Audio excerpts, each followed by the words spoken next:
panjatkan kehadirat Allah Subhanahu wa taala.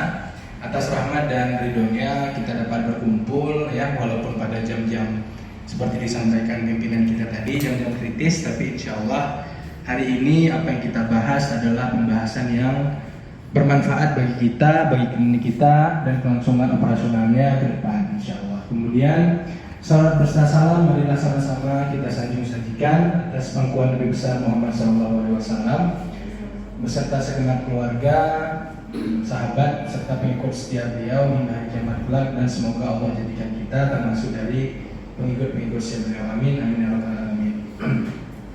Yang pertama, terima kasih saya kepada Bapak Pimpinan Klinik Mutiara Sigli, ya, Bapak Azhari yang sudah hari ini memfasilitasi kita baik dari kesiapan sosialisasi, kemudian kesiapan sosialisasi sudah disiapkan semua. Alhamdulillah hari ini telah sampai kami di Klinik Mutiara ya dengan segala persiapan kita menghadapi akreditasi yang akan kita laksanakan insya Allah sebelum bulan 12 nanti. Kemudian terima kasih saya kepada dokter penanggung jawab, teman-teman medis sekalian maupun non medis yang ada di Klinik Mutiara. Sedikit intermezzo mengenai apa yang akan kita bahas hari ini, Kak. Sebelumnya perkenalkan dahulu, nama saya Nufair.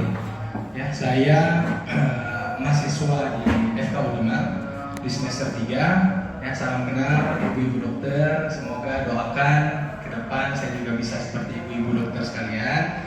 Kemudian kalau di Klinik Vinka Rosia Luxmawi saya juga merangkap sebagai admin. Jadi sama-sama dengan Kak Yuyun itu mempersiapkan persiapan baik persiapan klinik maupun persiapan non klinik, berupa tender dan segala macam. Jadi sudah kita coba rangkum mengenai akreditas ini, Kak. Itu saya ambil dari buku yang judulnya sama seperti judul PowerPoint kita, memahami dan implementasi akreditas, yang ditulis oleh Dr. Heri Sugeng Widodo M.Hamas. Jadi saya coba rangkum ya sebisa saya tuangkan ke dalam slide ini. Saya harapkan kakak-kakak sekalian bisa memahami. Adapun yang nanti masih kurang paham, boleh coba ditanyakan. Nah, sebelum kita memulai ini, tidak elok rasanya ketika nanti saya sampaikan materi tidak kenal dengan kakak-kakak sekalian. Maka coba nanti saya berikan begini. Belum sempurna nih. Jadi sementara masih admin di Klinik Mutiara.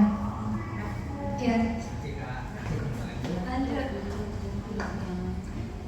Dokternya juga sama dokter untuk menggali kalau dokter masih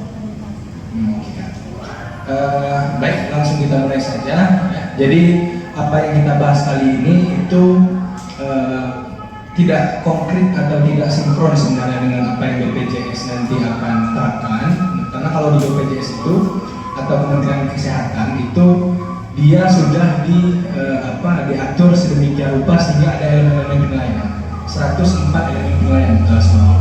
Nah, itu untuk fasilitas kesehatan tingkat pertama. Nah, kalau kita di sini sebagai tim pertama itu kurang lebih setelah kita coba akumulasikan 104 elemen penilaian itu, nanti untuk di tim pertama ada yang namanya TDD, tidak ada pada nilai. Karena memang contoh misalkan seperti pelayanan radiologi kita tidak ada, laboratorium tidak ada, maka nanti akan terus berkurang. Jadi insya Allah setelah kita jelaskan ini baru nanti kita terapkan sinkron dengan yang Kemenkes punya.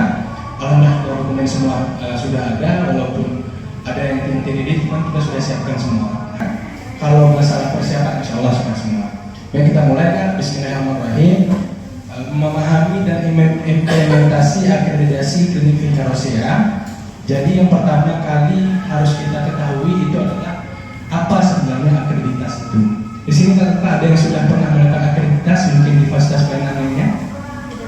Belum, udah di mana dekat di puskesmas. Dasar hukumnya sesuai dengan Permenkes nomor 9 tahun 2014 dan Klinik pasal 38. Jadi ayat 1-nya itu disebutkan dalam upaya peningkatan mutu pelayanan klinik dilakukan akreditas secara berkala paling sedikit 3 tahun sekali.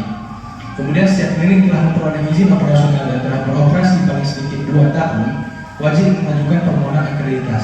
Jadi nanti setelah klinik kita terakreditasi sebelum bulan 12 ini, 2 tahun setelahnya nanti maka akan dilakukan reakreditasi, akreditasi pertama. Maka ini kenapa kita hari ini tidak menggunakan langsung lembaga pendampingan?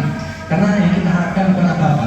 Yang kita harapkan ke depan ketika kita melakukan akreditasi lagi, setidaknya basic akreditasi itu tidak lagi nanti gago, nanti kalau datang orang pendampingan ngamong-ngamong masih ngambang semuanya. Jadi hari ini kita pakai kita sendiri, walaupun nanti memang kita akan pakai lembaga pendampingan hanya real atau murni pendampingan, bukan lagi pengarahan-pengarahan. Sedangkan implementasinya kita sudah terapkan, dokumennya sudah ada semua, betul-betul pendampingan. Jadi ketika dilakukan reakreditasi, betul-betul sudah siap kita.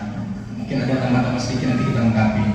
Kemudian ayat 3-nya, akreditas sebagaimana dimaksud pada ayat 1 dilakukan oleh lembaga independen pelaksana akreditasi yang membidangi fasilitas pelayanan kesehatan. Kalau dulu kan, untuk akreditasi itu dilakukan langsung oleh Kementerian Kesehatan.